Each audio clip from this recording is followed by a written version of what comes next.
Good afternoon. আমি আজকে চলে এসেছি দা লাইফ ক্যানভাসের পেজে আবারও তোমাদের সামনে। আজকে শনিবার, শ্রাবণ মাস। আমি আগেও বলেছিলাম যে গোটা শ্রাবণ মাস, এক মাস আমি কিন্তু সম্পূর্ণ নিরামিষাশী।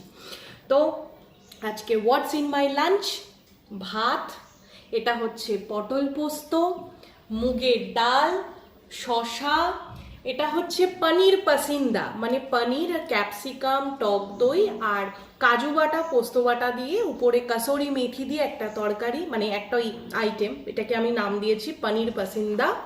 আর এটা হচ্ছে কি আমার ফেভারিট শুক্তো, সমস্ত সবজি দিয়ে একটা শুক্তো করেছে। তো এই নিয়ে আমি গুছিয়ে বসে পড়েছি লাঞ্চের জন্য।